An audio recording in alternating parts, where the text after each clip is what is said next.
I'm going to first and foremost say welcome to everyone. Good afternoon for those of you on the East Coast. Good morning to some of our other folks.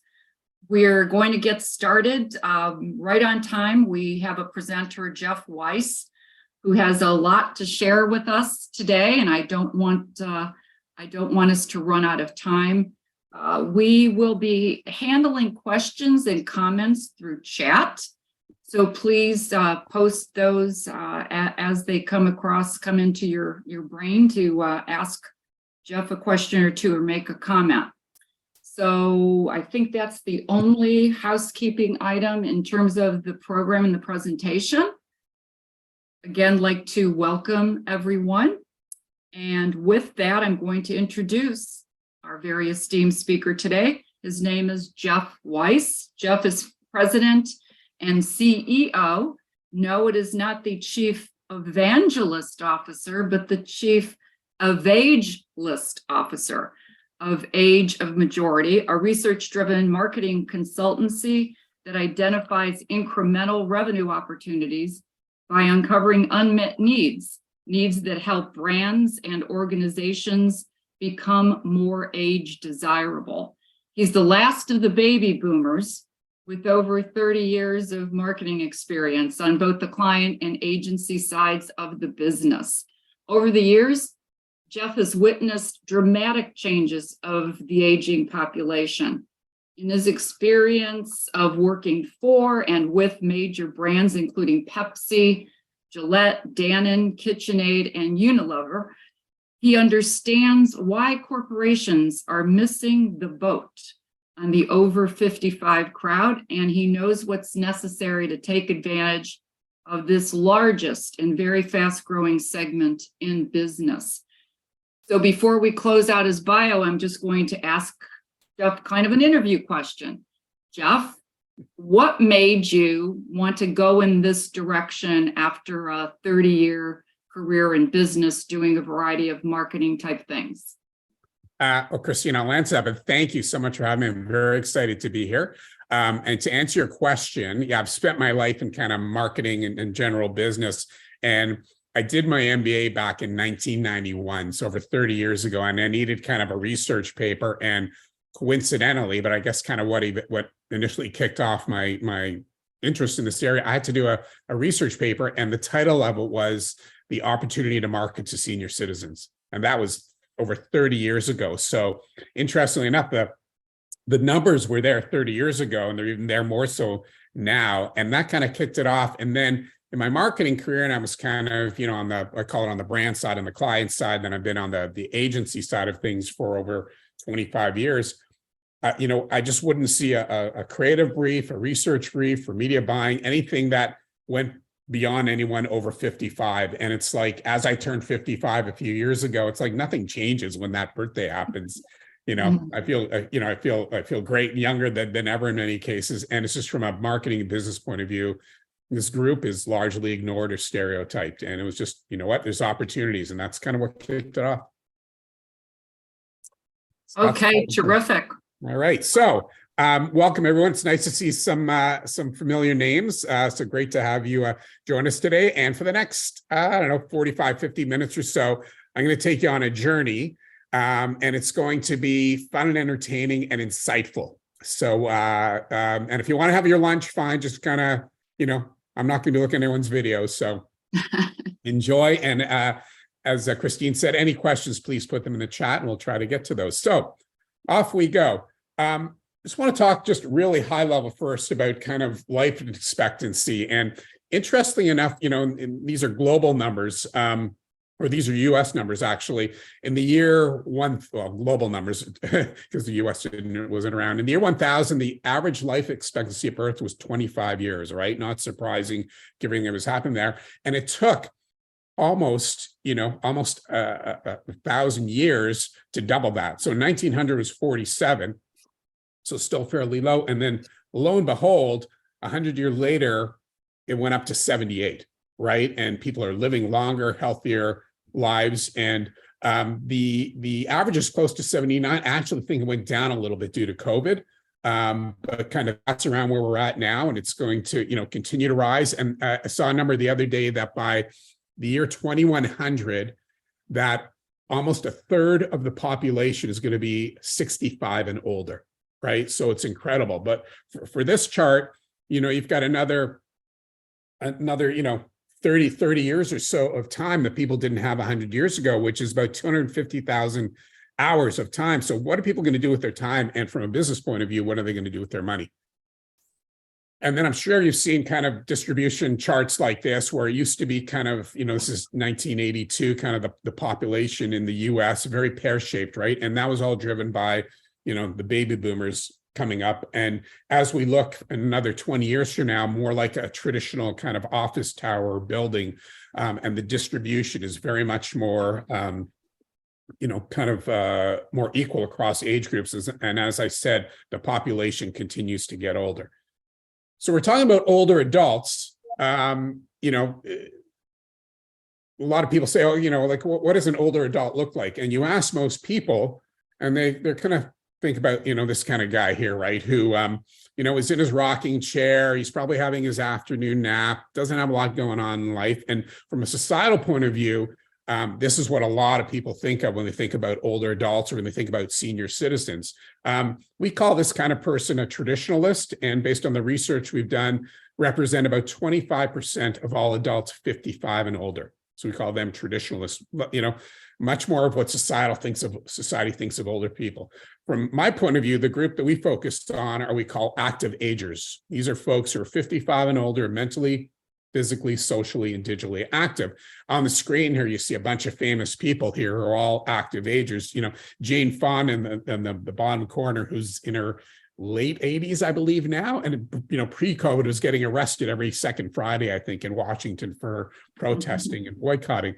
But we're more likely to know people who are active agers, throughout our lives, right? And some people are retired, a lot of people are still working, carpenters, chefs, doctors, architects, whatever. And this is the group of people that we are talking about when I'm talking about active agers. I'm sorry if I offend anyone with this picture, but for some reason, I think these people are British. They just look British, particularly the guy on the far left there with the big longhorns there. But from a business point of view, a big opportunity, because older adults, active agers, are largely ignored. And there's over 100 million in North America. And as we said, we're getting older, so that number will only continue to increase. So when I started Age of Majority over 5 years ago, like I said, the numbers have been there a long time, and even 30 years ago when I did my research paper. But the question we have is, why are businesses, why are companies, why are brands, organizations largely ignoring this older population? And again, we did some research and we came up with three different kind of core reasons why. The first one is, I'll call it show me the money. And we did research before we launched, and we actually just did research a few months ago. We're going to be launching the results soon. And we asked kind of marketers and business people across North America, we said, well, what is the split in consumer spending? Of all consumer spending, from everything from food to housing, medical expenses, everything, what percentage is split by different age groups? And we kind of kept it because it lined up 5 years ago with consumers under 35, which were millennials, consumers 35 to 54, Gen X, and consumers 55 plus. And here are the actual numbers. If we were doing this live, I would kind of ask people in the audience, kind of, what do you think marketers said?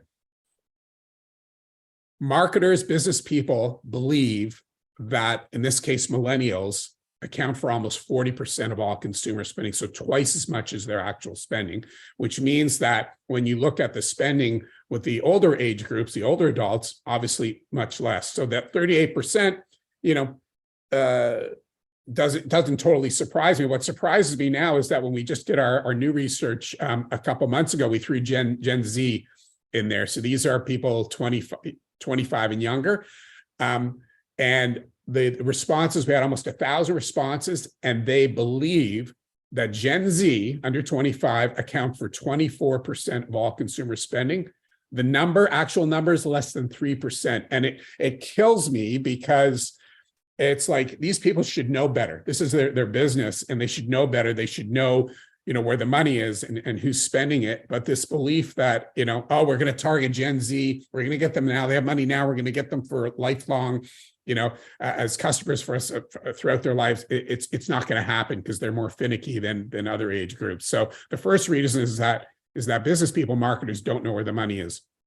And that's why largely why older adults are ignored. And this is also reflected in kind of advertising and marketing spend. These numbers are a little bit old, so they might vary a little bit, but I don't think a lot.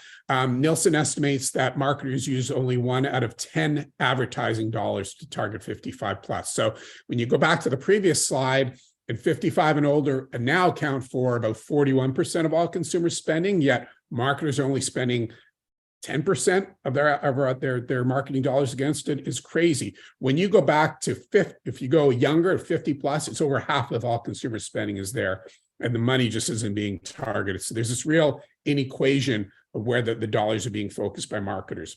The second reason is from a marketing point of view, whether it be advertising or on the brand side, client side, the vast majority of marketers are fairly young.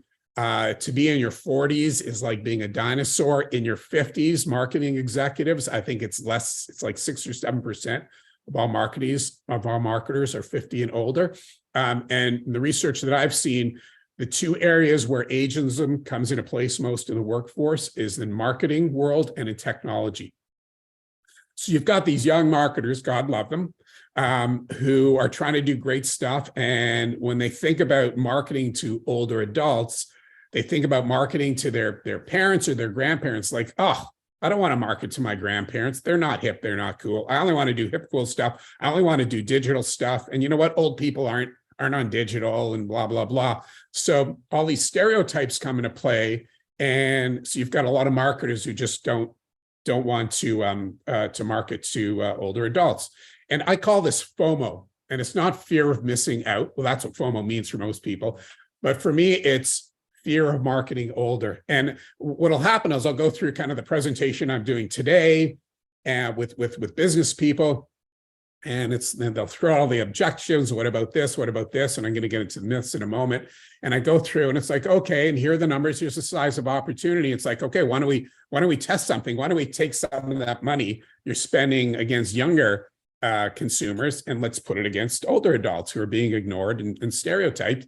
And it's like, I can't, because it's fear of marketing older. Now, I'm not a psychologist. I didn't even take Psych 101, but I know that people are more afraid of getting older than they are of dying.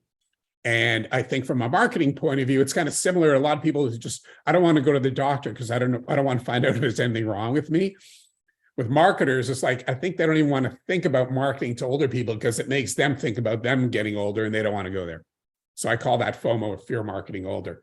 And the third reason is that the main reason is that when you think of all the prejudices in the world, ageism is the one that is kind of most tolerated, I guess, right? You think about, other things, whether it be race, religion, sex, whatever the case may be. And with DEI, diversity, equity, inclusion, most of it's focused on those areas. Rarely do you see anything that's focused on older adults, and society is just more tolerant of people as they get older. So what happens is you get stereotypes that are kind of they're fine, right? People don't object that much. So I've seen that clip dozens of times, and I still laugh. But it's when you think about why people are laughing, why it's acceptable. It's okay to make fun of people, largely of older people in society, right?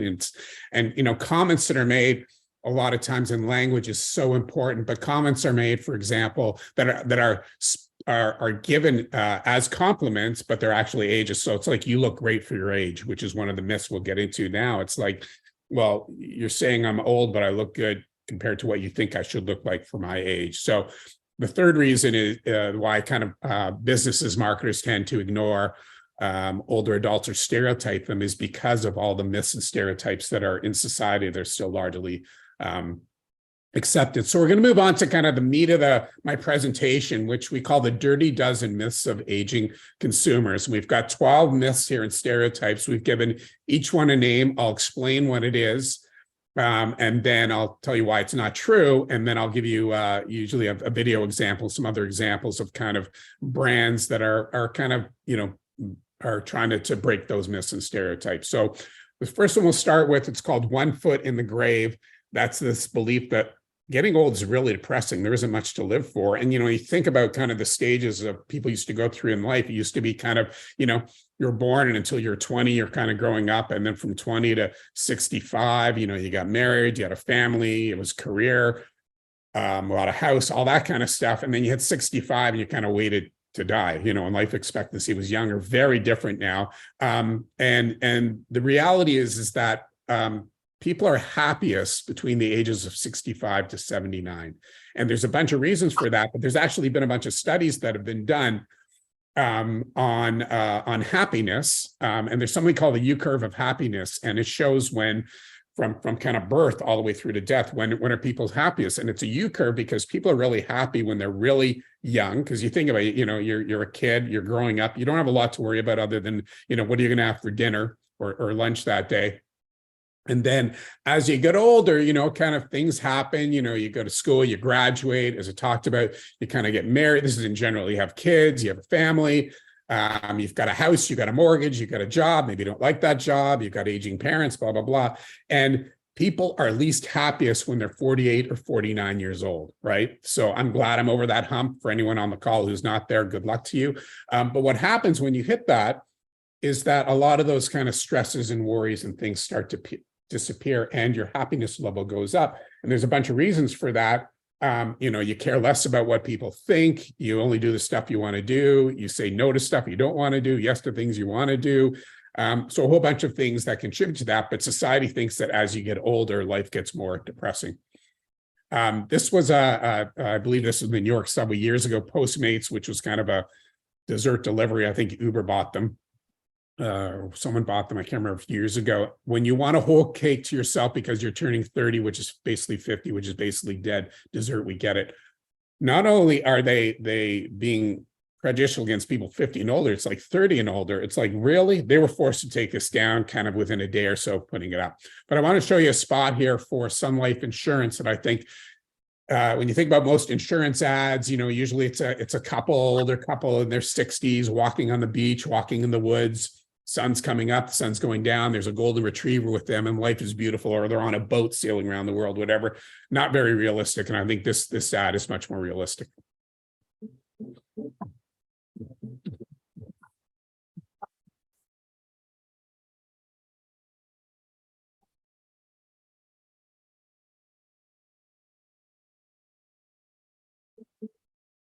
Really like that spot. And there's a whole series of them, but much more realistic and authentic. And kind of, I could, picture myself as, having a granddaughter in this case and doing that kind of stuff. The next one, we get this all the time. And we what's a Bluetooth? Kind of similar, Betty White, you see, the Facebook. What's a Bluetooth? This belief, and I quickly mentioned it when I was talking about kind of younger marketers, but this belief that older adults are technologically challenged and averse. And sure, some people have problems with technology. As you get old, you might need help setting things up, things like that. But the reality is, particularly, even more so driven by COVID, that the vast majority of older adults of active ages are kind of using technology quite a bit. I'm not going to go into a lot of the numbers, but you've got over 90% of older adults have smartphones. You've got over a third who have wearable devices. That's growing significantly. Smart TVs, laptops, screens, the iPads and that, smart speakers, they're all kind of growing significantly. So this belief that people aren't using technology, and also the use of apps. It's like over 90% of active agers are using a banking app. So again, we've done a bunch of research there. So this belief, oh yeah, they're not online, they're not on their phones, they're not buying products, is just not true. And I'll show you this one ad that's for an Alexa, a newer Alexa, not Saturday Night Live.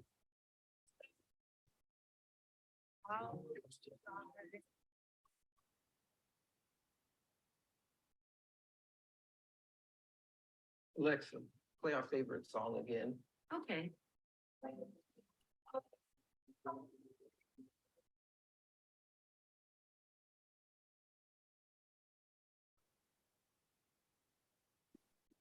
So that's just one practical application for, in this case, the Alexa, the smart speaker. There's so many different applications out there. The whole use of technology, I've got a whole different presentation on that. But again, older adults are using technology and they want to use technology.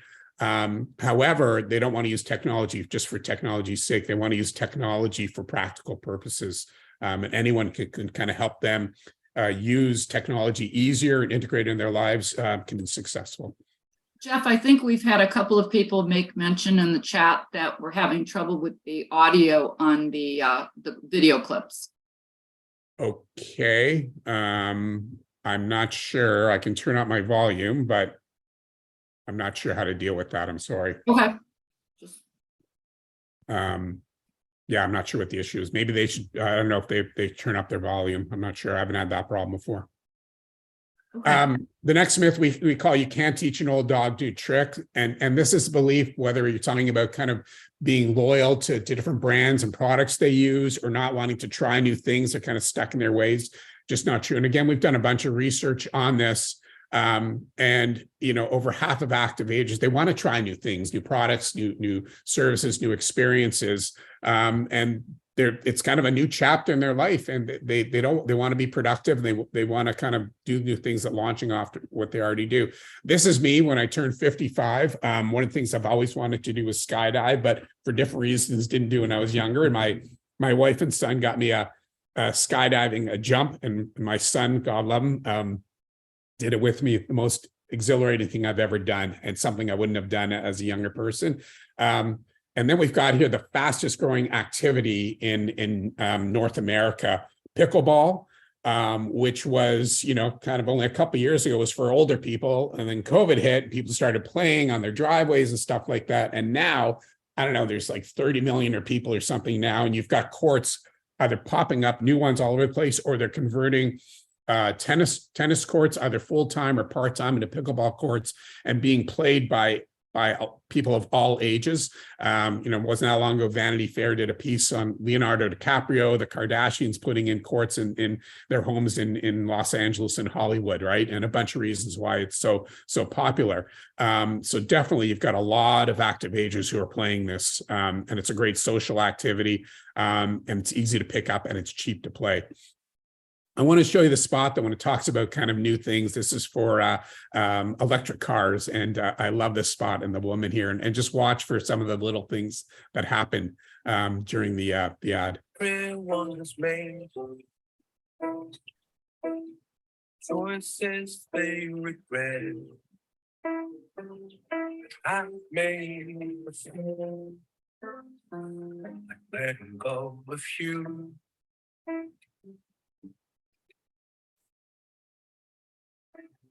Time has passed me by without you by my side. When I think of all that's gone, you're still the one.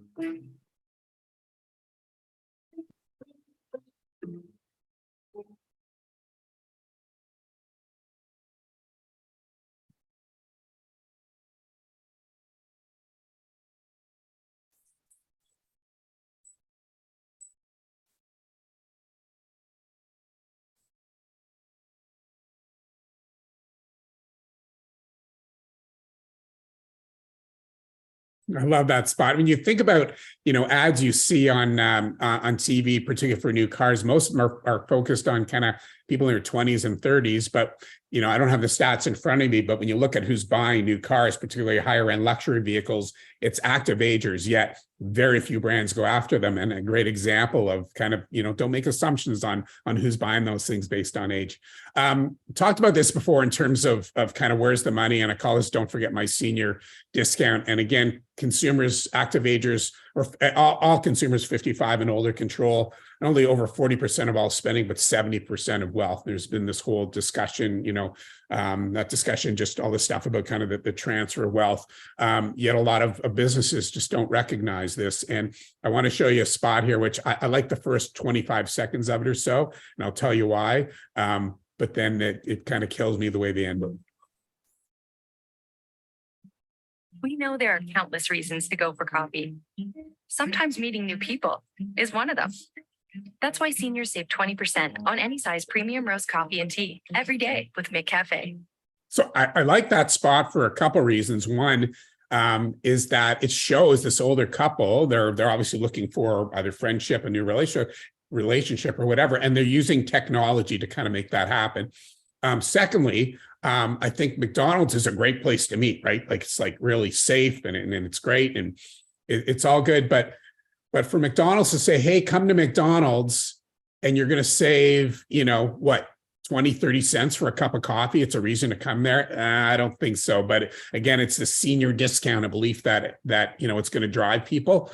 For McDonald's, it didn't make sense. The next one we call, I've fallen, I can't get up. And I just wanted to highlight one of the things that's a pet peeve of mine is the imagery used with older adults, especially, you know, is just brutal. There's one guy in particular, I don't think I have him on the slide here, is my poster actor, active ager, I'll call him. And he's a really good looking guy. You would recognize him. He's got kind of silver hair, gray hair and a beard. And he is used on so many different ads that it's time for kind of new imagery and photography. We've got our community I'll talk about called Revolution 55, and we asked our folks to submit photos. So this is one from Bob Taylor. So this myth is this belief that older adults are kind of frail, they're not active, they're not mobile, and the reality is it's not true. Again, we've done a bunch of research in this area, and actually active agers are more physically active compared to their younger cohorts because they largely realize how important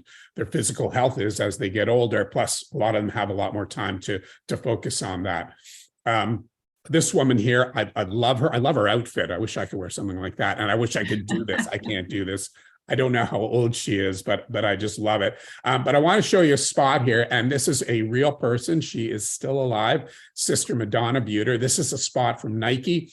Nike, you know, kind of generally shows younger athletes and all about kind of aspirational for older people to be like them. This is kind of what we call reverse aspiration. Madonna Buter, an 86-year-old nun. Oh, sorry, sister. Sister Madonna Buter, 86 years old, goes for a morning run. Good for you, sister. She's still active at her age. That's great. Whoa, maybe a little too active. Nap time, sister? I don't think so. The sister doesn't think so. Okay. Wait, what? Iron Man? Oh, no. This is a bad idea, sister. A real bad idea. Relax, she's the Iron Man. But she won't make it. This is an Iron Man. The first 45 didn't kill me. You've done 45 of these? Okay. Do your thing, sister. Do your thing.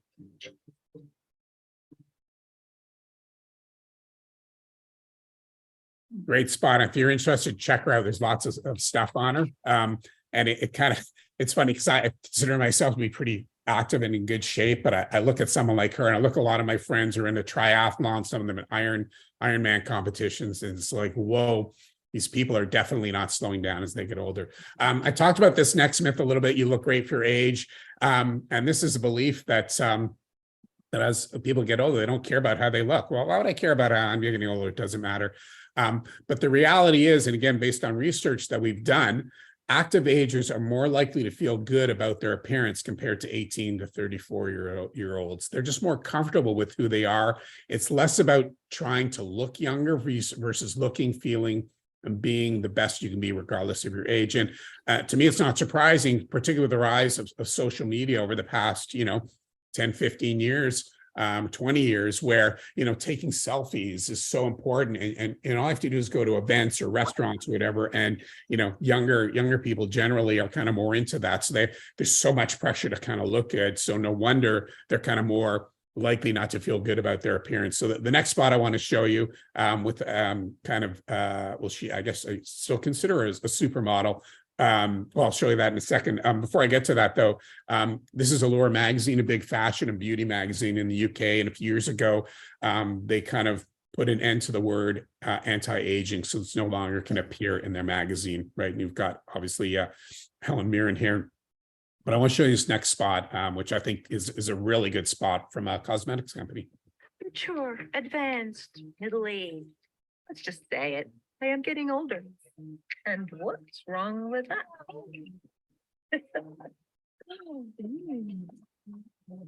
Older is sexy.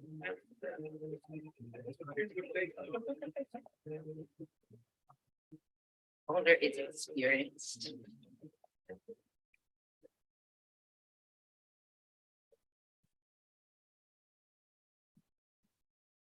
Older is powerful.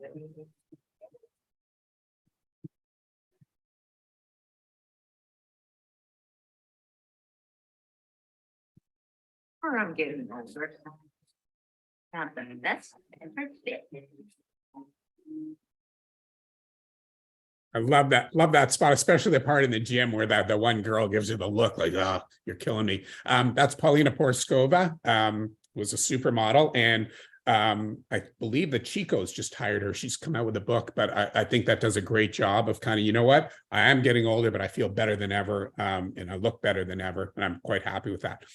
The next one we call out to pasture, and that's this belief that, yeah, old people live in old age homes and nursing homes and things like that. And you probably know that that's largely not true.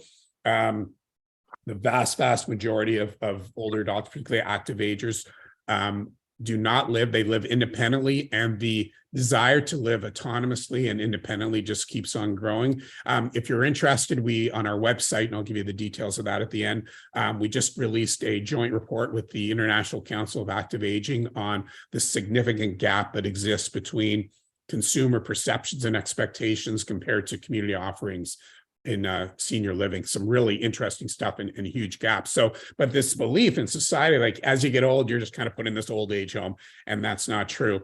I've got a couple spots here about reverse mortgages. One's a US spot, and the other is from Canada, two different approaches, but I think Look, really interesting. this isn't my first rodeo. And let me tell you something. I wouldn't be here if I thought reverse mortgages took advantage of any American senior, or worse, that it was some way to take your home. It's just a loan designed for older homeowners, and it's helped over 1 million Americans. A reverse mortgage loan isn't some kind of trick to take your home. It's a loan like any other. Big difference is how you pay it back. Find out how reverse mortgages really work. So that's with AIG's hold on a free second. no obligation Tom Selleck, we all know Magnum PI. I think he's a good spokesperson. I think AIG is the largest reverse mortgage company in the US. There's a lot of baggage and misconceptions about reverse mortgages. They're kind of using them. So one approach. This next one is from Home Equity Bank, which is there's only two big players in Canada for reverse mortgages. These guys are by far the number one, and they take a very different, more humorous approach at it. Mom, Dad, you ever think about downsizing? Maybe moving into a condo? You guys live in a condo. We love it. Why don't we just move in with you? It's a great idea. It's only 1 bedroom. Gary and your dad can spend Saturday nights making models. Saturday, I play hockey with the guys. Not anymore. Retire in the home you love with a CHIP reverse mortgage from Home Equity Bank. Love that spot. And they did a whole series and just very humorous, but just trying to break kind of the stereotypes associated with the reverse mortgage in this case. The next myth we call when I was your age, and this belief that, you know, when you get older, you really don't care about what's happening in society. You don't care about current events, climate change, politics, you name it. And that's just not true. And again, based on all the research we've done, it's like, it's this new phase in life, and people want to continue to grow and learn, and they're interested in things and want to talk about things. The next spot I want to show you in this category is the only spot that I've ever seen targeting older adults. Top button on. Really? Yes. Okay. Oh, Dad. Now, what are you doing? No, trust me, okay? I'm a girl. Good. Have fun. Thanks. All set for your big date? No, I mean, I'm just going out with Sheila. What's this, the third time? We're just good friends. Dad, I know. Have a good time and don't be out too late.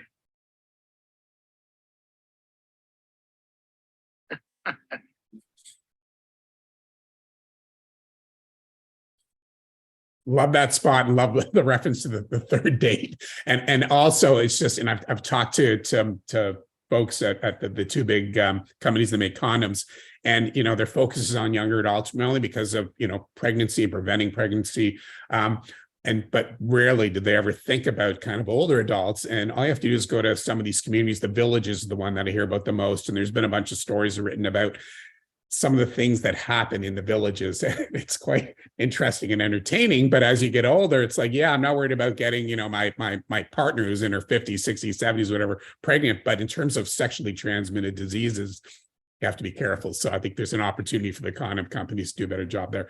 Out of sight, I hear this one all the time, out of sight, that, you know what, we need younger people. And if I target older people, then it's going to alienate younger ones. And a lot of things that you see, again, because of the language used, the imagery, that's true. But if you do it right, then it's definitely a win-win. And the other thing is to think about is you can also, particularly now, choose the different channels that you market and reach people to. So you can have different messages, different imagery, whatever, targeting older adults that younger adults might see, or you just use imagery or when I think about that Nike ad, right, that's aspirational to everyone. So that's a myth that needs to be busted. And I love this spot that really highlights it. Good night, Mr. Goldblatt. Good night.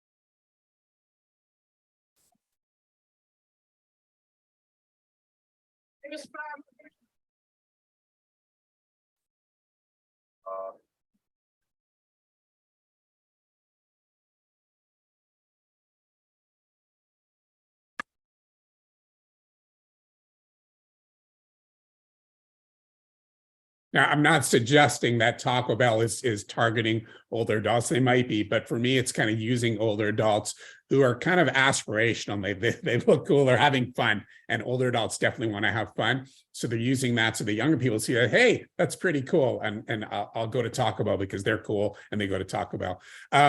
We talked about kind of ageism in the workforce. I know someone commented that it is prevalent across a lot of industries that this belief, they call it past one's prime, that active agers are no longer productive in the worst workplace. I've yet to see any research that shows that productivity declines as you get older. And in some cases, I've seen it reverse. And you look at the startups, successful startups generally are by people who are older. So this kind of belief that you're past your prime just doesn't exist. And if you saw the movie, I think The Intern with De Niro and Anne Hathaway, great movie that really shows, Anne Hathaway started this hip, cool new startup, and she needs some help. And Robert De Niro comes in, he's got his business suit on, and some of the myths and stereotypes that happen there. So really good. I'm actually going to, just from a timing, I'm going to pass on this spot because it's too long, but it really talks to kind of people who are productive as they get older. Come down to the end here, tried and true. Again, this is more in terms of how, from a marketing point of view, this belief that, older adults, active agers are only kind of, the reading Reader's Digest. I still, believe it or not, get that every once in a while. Sure, there's some, but that's not the major way to hit them. They're only looking at, TV, cable, and things like that. The reality is they're spending time on all different media and all different channels like everyone else. They might spend more time on TV and on radio, but they are not kind of, looking at from an awareness point of view and research. It's very much a multi-channel. So to think that, you can't reach them through digital, all different things is kind of crazy. The next spot kind of talks to technology. And I think does a really good job at one of the banks in targeting older adults, but also really relevant to younger people as well. Happy birthday. This is so exciting. I wrapped it myself. A wallet. What's this for? For your cash. I just used my BMO app. See, Well, what about your credit cards? they're on my phone too. Look, I can even pay bills or send money. It is incredible. I'll just take it back. It's no big deal. No, after you, why? Do you have a receipt? That feeling you get when your phone becomes your wallet? That's the BMO effect. So I like that spot because again, it talks to some of the stereotypes. This one, I think it's our last one. Oh, to be young again. And this is my good friend Al in the front, who was I think 67. He was forced to retire from KPMG a couple of years ago, but kind of living the dream as he does heli skiing every year with his buddy and golfs and everything. And this is, it's what I talked about. It used to be kind of that, older people generally, they aspire to be younger, whether that's, how they dressed and things like that, just, how they felt. But now it's kind of, again, there's some people still like that, but active agers generally are really happy where they are and they're looking forward to their future. And what we're seeing, I call it reverse aspiration, again, based on some research we've done in different categories where younger adults, particularly women in their mid-40s, are looking at their future, and they look at, kind of the guy or the granny in that rocking chair, and then look at whether it be parents, grandparents, friends who are active, whether they're 70s, 80s, 90s, and they're making decisions now so that they can kind of be active when they get older. So it's kind of reverse aspiration. And this is the last spot I'm going to show you. It's a European spot, and some of you will cry at the end of it. It's a little long, but I like to end this before I talk about kind of our segmentation model to wrap things up.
I still get emotional when I see that spot, and I showed it at a conference I was presenting at on the weekend in Salt Lake City, and after that I just heard all these sniffles and people blowing their nose and stuff.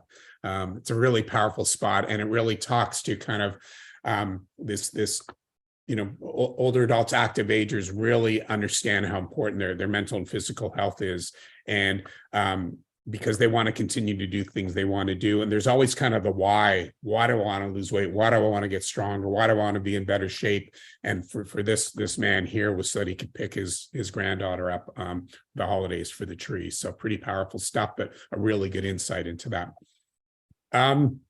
Okay, so that is my formal presentation, and I'm going to quickly go through kind of our segmentation model that we developed a couple of years ago called the personage segmentation model. We've got 11 personages. I'm not going to go through each one. It's available on our website, and as well, if you'd like, I can have pass it on to the Encore Network, and they can share with you as well. But let me just go through here. So firstly, we've got about over 3 years ago, we started something called Revolution 55, which is our own online community of active aging consumers across North America. And we do daily polls with them. And if you're an active ager and want to join, if you go to revolution55.com, we would love to have you. We do these daily polls on a wide variety of things. And basically, it's for active agers who are physically, socially, mentally, and digitally active, and those kind of the definitions there. So a couple of years ago, before that, I always get asked, well, what's the difference between a 55-year-old and a 64-year-old? Or how do I market to senior citizens? As if marketing to any age group, in this case, older adults, it's not a homogeneous group. So I got tired of that, and people would just look at demographics and things like that. So we decided to do our own research with our community, and we've come up with our segmentation model that we call the personage segmentation model. And we've come up with 11 unique different meaningful personas. And we just asked a few questions based on kind of philosophy towards life.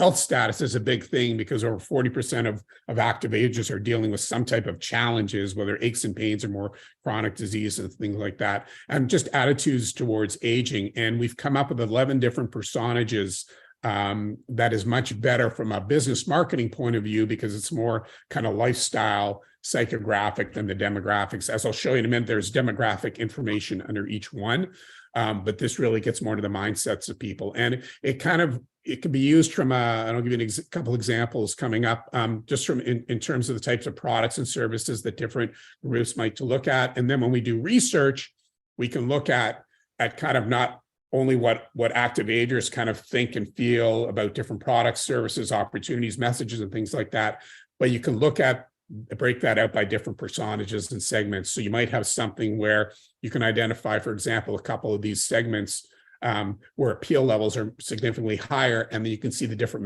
messages that can resonate with them. So I'm just going to go through a couple of them, but here's kind of the 11 in total. So the fitness focus, the age challengers, life explorers. I'm a life embracer down here. And again, this is available on our site, or it can be passed on by the Encore Network. But let me just go through a couple of them here. Age challengers, for example, and I don't have the exact percentages in front of me, but 11 of these add up to 100% of active agers. So life explorers, they don't let age get in the way of trying new things. They're driven by lifelong passion and discovery, often early adopters of new products and services, likely to respond well to those who acknowledge their need for exploration and savviness that comes with the consumer experience. And then on the top right is kind of what does this mean potentially for businesses and marketers? And then, as I mentioned before, for each of these segments, there's different demographics. So life explorers are more likely to be male, live in an urban area, single, and least likely to be grandparents. So that's a life explorer. Contented coasters, health battlers, very different. They strive to be healthy and to take proactive steps to do so, but they frequently find themselves battling nagging, or chronic health issues that can get in the way of doing what they want. And when you ask people, older active agers, kind of what's their goals, they want to continue to be able to do things they want to do. So that this group is more worried about the future, given their health concerns, and are largely focused on staying independent and less on being able to enjoy the moment. And again, kind of what this means for marketers, and then the demographics broken below. And then this is the group that I fell on, the life embracers. So I want to get the most out of life as a path to overall happiness, which is beyond just being content. And positive attitude, life's too short and to get away from most everything. That's why I went skydiving as an example. So just an example of kind of some of the different segments. And that's all. I'm just going to go to my last slide here, and then, oh, shoot, I went too far. Oh, this is my, if you want to reach me, our website is agingmajority.com. That's how you reach me directly. And like I said, I'd love to have you join revolution55.com if you're interested. And with that, I'm going to stop sharing. There's a bunch. I was following some of the chat, and there's a lot of stuff there. So back to Christine. Well, thank you so much, Mark. We had a Mark, wait, I'm Jeff. I'm not sure who Jeff, Mark I'm is. sorry. I'm typing. I was typing a note to someone named Mark. I apologize. Hi, Mark. Jeff, very, very interesting information. We had chat was really lighting up.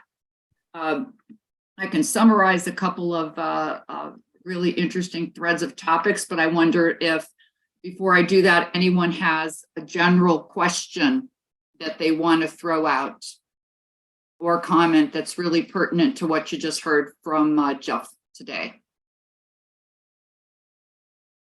Anyone out there? Hi, I have a question. And we have Jackie. Jackie Wheeler here in the Boston area. Great presentation, Jeff. It's really nice to see, and I won't call you Mark. Thank you. Very interesting to see that you've segmented the older adult age group, and because you don't see a great deal of that, and I love your trademark term. I was curious, just noticing a couple of the personages that you focused on as to the income, what the income level has to do with those particular areas of or personages, how you arrived at the, the under 100,000 versus over 1 million or whatever. Yeah, no, good question. I'm up in Gloucester, so I'm not too far from you. So we didn't break it out specifically by financial status, I call it. So when people answer those questions, what we're able to do is kind of look at, if you look at, for example, those peak performers, I would think, and I'd have to go back and check, they're more likely to have higher or greater financial wealth than someone who's not a peak performer, as an example. So I didn't break them out by separate income level. You could do that, but you're not really going to find, you're going to find some differences, but the way we broke it out, it's the demographics that fall under that versus kind of driving what the percentages are, if that makes sense. So it was a bit of an assumption. Is that what I'm hearing, or no? Nope. Oh, okay. Sorry. No, just we asked those questions to everyone, and we know all their different demographic. Oh, gotcha. So it just, that's what kind of, when we look at the personas, we can identify that group and kind of what do they look like based on their demographics, but that's underlying, it wasn't driving the questions or segmentation at all. Gotcha. And if I may do a follow-up just quickly, and that is, I happen to be a baby boomer, an early boomer, but I have actually family members who are younger baby boomers, and we're in very different places. Yeah, I'm 59, so I'm in the last of the baby boomers, and I might have something, I might be very similar to someone who's 15, 18 years older than me as an older boomer. And I might be very different than someone who's my same age. So that's why and this could be for any age, like my son is the youngest of millennials, and trying to lump him in, the oldest millennial could be his mother or father, right? So trying to lump them in is just crazy. We have a couple of hands up, so I want to make sure we get to them. I see Betsy Worley. Thanks so much, Jeff. This was fascinating. It also makes me think of work that Ken Dykewald does, really painting a very positive picture of this time of life as a time of opportunity and contribution. So looks like his work very well, and you're activating it in a sphere of marketing. So thank you. Thank you. And Pam. Hi, Jeff. This is great stuff. I'm a a former marketer in technology, decades. So I aged out, and I have a coaching business now that is targeted to active agers. I love the research and the personas. I'll definitely be following up with you. And I hope this is carried. Mark from Encore is going to be doing a session at the Modern Elder Academy with Chip Conley. And I graduated from there. This is all stuff that's so relevant to Modern Elder Academy. I hope it gets communicated somehow. Thank you. I just reached out to someone from there yesterday who downloaded that new report we did on community living. So thank you. Appreciate it. Yeah, thank you. Thanks for mentioning that, Pam. We have a very early stage potential collaboration sharing of content between our two groups, between MEA and between the Encore Network. So we're excited to continue to explore that. I see Marcia, who has something behind her saying there is nothing so stable as change. Marcia, do you have a question? I do. That's actually a quote by Bob Dylan, as you could tell from underneath the quote. Anyway, I actually have, my whole background was like 30 to 40 years in the advertising industry. My first degree is in advertising. And I decided I'd go back onto campus when I was 61 years old and get my master's degree. And just accidentally, I chose gerontology. And actually, I was the only person in there in those classes with my peers at the time, and it was from 2009 to 2012. And I was the only one that was marketing driven, and everybody else had other types of topics. So even my thesis is on marketing to the baby boomers. Anyway, I was wondering if I could get a recording of this, because I'd like to share it with other people that weren't able to attend. Yeah, I think Christine, if you want to comment, but I believe that that's why it is being recorded and it'll be shared. And like I said, I will share the personage, the deck on it as well. So that can probably be sent with the link to the recording, or again, you can get it off our website. Yeah, that is what we're going to do. Someone had a question on the Modern Elder Academy. That is Chip Conley, Modern Elder Academy. You can Google that and find all of that content on that site. We have Ashish with a question. Hi, Jeff. Thanks a ton. I connected with you once I got to know from Sen Gupta at Tuk2, and then I looked you up. Yeah. So I'm based, just like Marsha, after like 20, 25 years in advertising in India, now I'm based in Singapore. So I was also thinking how to make myself relevant beyond advertising. So I quit, and then I did master's in gerontology at NTU. So I mean, great stuff. It's exciting. So I was more curious, maybe, in the interest of time, we have kind of passed on a little faster. But when you look at age of majority, how do you see this whole influence of gender? Because, we always say because women live longer. Okay, and there's a lot of potential even when you kind of segment it gender-wise. So I mean, there was maybe in your personas it was there, but how do you focus on, for marketeers, when you say the future is female?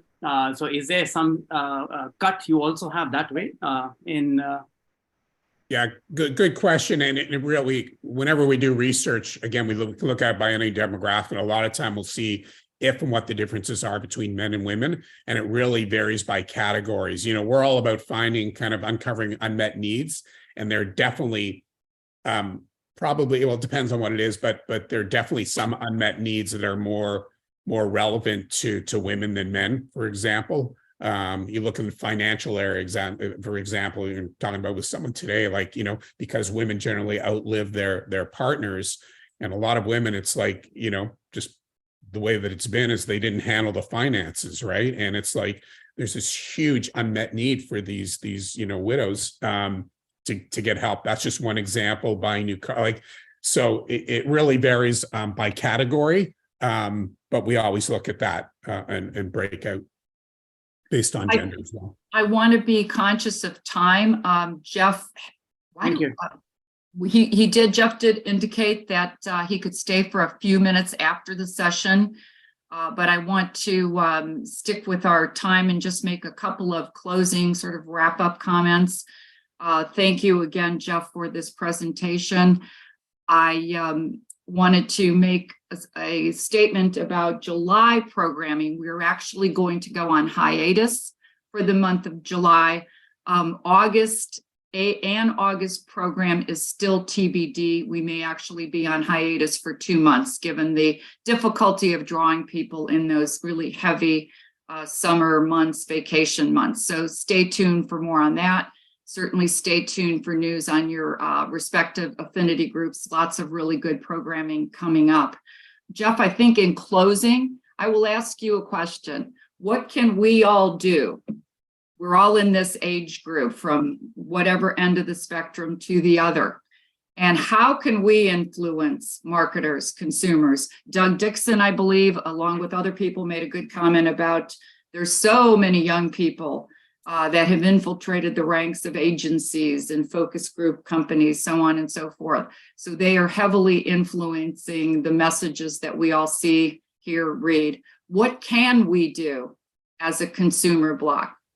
Oh, that's a really good question. A couple things. One is, you know, when you hear comments, ageist comments, call people out on them, right? And a lot of and like I said, the comment, and you know, Janine nodding her head here because this is the world she lives in. A lot of ageist comment that a lot of times they're meant as compliments, and like, you look great for your age, or you know, having a senior moment. That isn't necessarily a compliment, but to call people out on it, similar to other prejudices where it's like, it's just not acceptable, right? So that has to happen. And then from a pure consumer point of view, it's kind of, you know, voting with your money, and also letting kind of these companies and these brands know that, hey, I've got needs you're not meeting. And that could be anything from footwear to clothing to food to automobiles, right? You name a category of their unmet needs. And that's kind of what my business is about. So as consumers, you know, in order for me to get companies to get over their FOMO, they need to hear from consumers and people to say, hey, you're not getting me, and you're missing the opportunity, because that for them is they're missing all this revenue that they could be gathering. Well, thank you. Someone just posted a comment that Grace and Frankie, that wonderful Netflix show, if you've never seen it, they do a good job of calling out unmet needs. It's great. And I didn't show it today, but we've got something called Adages, which is kind of, you know, our 5+ years of learning. And it's kind of those key pillars and insights. And there's one that I show there where it's just, you know, the key thing is like, we call forget-me-not, and it's active agers. It's like we're craving attention. And there's a great piece that I show where they're in a grocery store and they want to get cigarettes and they're totally ignored. And it's hilarious. I didn't show it today. We didn't have time, but yeah, it's a great show. There's a lot of good shows out there now. That the Kaminsky Method I liked with Michael Douglas as an example. So some really good stuff out there. Well, Jeff, I know there's a certain confidentiality associated with the work you do, but certainly keep in touch with our group. You are an Encore member. So as things, we really like to see kind of the fruits of your labor. So as you're able to successfully penetrate the senior ranks of some of these agencies and get advertisers to take a plunge at a different kind of message, certainly let us know when you're allowed to reveal. Absolutely. And again, I think because a lot of our insights is based on our community, it would be great if people can join and, you know, kind of, you know, where we get the greatest, you know, success and satisfaction is by working with, you know, working with a large, you know, multinational food company now, and they finally get, hey, maybe we should looking at older adults because they have different needs in food than all this, you know, interviews and surveys, and it's true. So now it's kind of helping them. So, you know, hopefully you'll you know, when confidentiality passes and they launch these things, we can say, hey, here's examples, because you don't find many really good examples of brands that get it, that are doing something about it. Terrific. Then we could all say we knew you when. Exactly. Anyway, thank you so much. Thank you so much for having me. And thanks please everyone. reach out. I'm on LinkedIn. I'd love to hear from you. Please look for future programs and affinity groups.